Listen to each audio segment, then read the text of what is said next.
নিসাউন মহিলা কাশিয়াতুন কাপড় পরে থাকে, আর এতুন উলঙ্গ, মমিলাতুন তারা পুরুষকে নিজের দিকে আকৃষ্ট করে।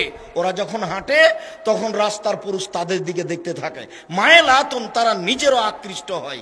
বাড়িতে ছিল ভালোই ছিল, এখন রাস্তায় স্কুলে যাচ্ছে, হাটে বাজারে যাচ্ছে, তখন কেন জানি কেমন কেমন করে, আনছান আনছান করে।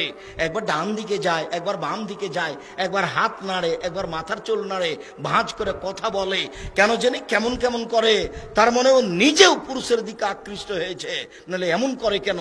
ও তো লজ্জাশীল বস্তু, ও তো লজ্জা করবে, ও তো ইতস্তবোধ করবে। কেন আপনার মনে নাই যে আপনার ফুফুকে আনতে গেছিলেন আপনি, তখন আপনার ফুফু পিছে পিছে হাঁটছিল আর আপনি আগে আগে হাঁটছিলেন, রাস্তায় একটা মানুষ পড়ে গেল, তখন আপনার ফুফু রাস্তা ছেড়ে দিয়ে ওই দিকে মুখ করে দাঁড়ালো। মনে পড়ে না আপনার? না মনে পড়ে না মনে হয়। তারপর যখন রাস্তা থেকে লোকটা পার হয়ে গেল তখন আপনার ফুফু আবার হাঁটতে লাগলেন। এটাই ছিল, এটা হবে মহিলার স্বভাব। তো এখন দেখছি যে ও পুরুষ হয়ে ঢং ঢং করে পাশ দিয়ে হেঁটে চলে যাচ্ছে, মনে হয় যে ও জানি পশু হয়ে গেছে, ও যেন আরো কিছু হিংস্র প্রাণী। ভুল হিসাব আপনার আমি নিন্দা করিনি।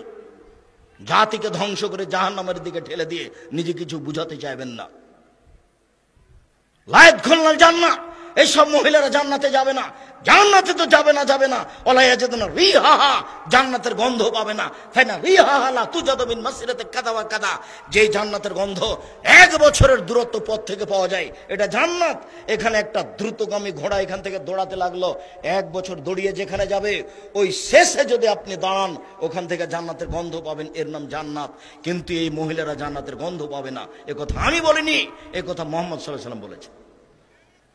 সম্মানিত দিনী বোন, আপনাকে আশ্বস্ত করার জন্য আপনি দুশ্চিন্তা ভোগ করবেন না, আপনার জন্য জান্নাত সহজ মর্মে আর একটা কথা বলে যাচ্ছি। উপস্থিত বৈঠকের দিনী মুসলিম বোন একটু খেয়াল করেন। কথা বলছো কেন? তোমার কথা বলছি, তুমি একটু শরম করো না কেন? কথা বলছো কেন? মুখ বন্ধ করো। তোমাকেই তো বলছি।